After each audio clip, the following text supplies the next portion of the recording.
All right, we're heading to Aurora, Colorado for a case that is just absolutely chilling. It all starts with a mother of 6 who gets suddenly and mysteriously sick after a workout.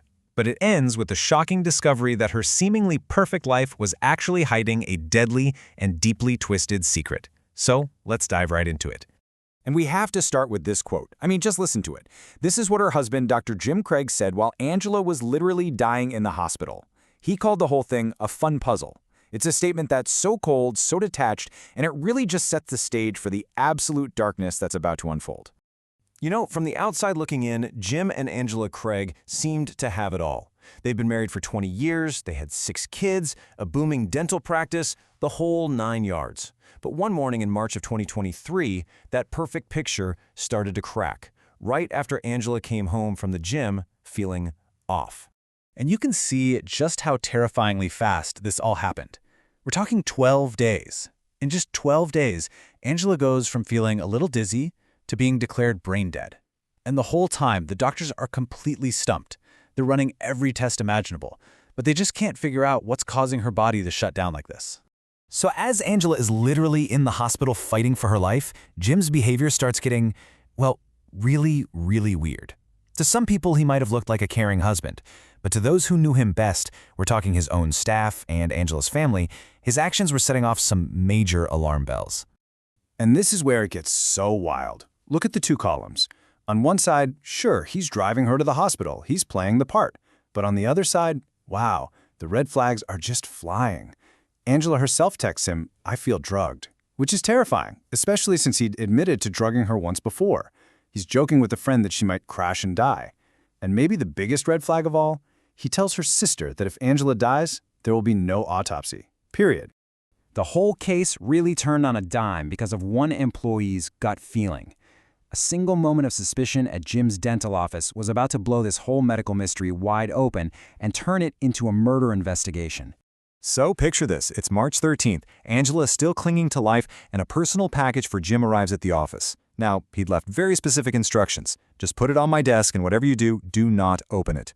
But his office manager, she just had a bad feeling. Something wasn't right. So her gut instinct took over, and she just took a peek at the packing slip. So yeah, the million-dollar question, right? What was on that slip? What had this dentist ordered that he was so desperate to keep secret while his wife was dying? Potassium cyanide, a chemical with absolutely zero use in dentistry, but, as we all know, is famously lethal. His coworker, horrified, immediately Googled the symptoms of cyanide poisoning and realized they were a perfect match for everything Angela was going through. The second his business partner confronted him about that cyanide delivery, Jim started scrambling. He began weaving this tangled, desperate web of lies, and honestly, each story he told just got more and more ridiculous. And his first claim, it is just unbelievable. You can see it in this chilling exchange with detectives. They're basically giving him an out. And what does he do? He blames his wife. He claims she was suicidal and had begged him to order the poison for her as some kind of twisted game of chicken. He said he never thought she'd actually use it. But his behavior just screamed guilt. I mean, after Angela was declared brain dead, he showed zero grief.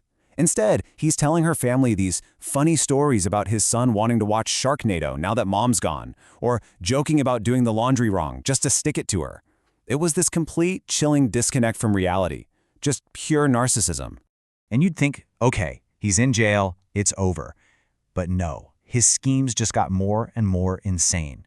He writes to his own daughter, asking her to create a deepfake video of her dead mother confessing. He tries to hire fake witnesses. He even cooks up a plan to frame his business partner for the whole thing. This wasn't panic. This was a manipulator who thought he could lie his way out of anything. Okay, so while Jim is busy trying to pull off these schemes from his jail cell, investigators are digging. And what they find, well, it's the digital smoking gun that blows his whole story to pieces. It's a trail of evidence he clearly thought no one would ever find. In a dark, unused exam room at his office, on a computer there, they found these Google searches. I mean, just look at this. How many grams of pure arsenic will kill a human? Will arsenic show up in an autopsy? This is not a worried husband searching for answers. This is a murderer doing his homework. And this evidence laid out the entire calculated plot. It didn't just start with cyanide. He actually ordered arsenic first, which prosecutors believe he slipped into her protein shake. When that didn't work fast enough, he used eye drops. The cyanide was the final, brutal step, which he gave to her in her own hospital room. And what was all this for? Well, this number right here tells you everything you need to know. While he was spending tons of money on a new mistress and his dental practice was failing, Jim Craig stood to collect over $4 million from his wife's life insurance. And guess who the sole beneficiary was? Yep, him.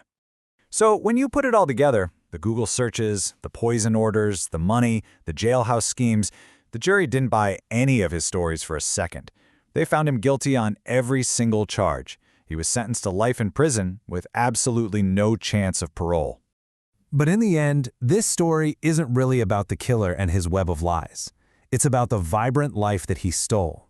And as Angela's sister, Tony, said right to his face in court, he may have dimmed her light, but he could never, ever put it out. It's just a terrifying reminder of how the most perfect-looking lives can be hiding the absolute darkest secrets.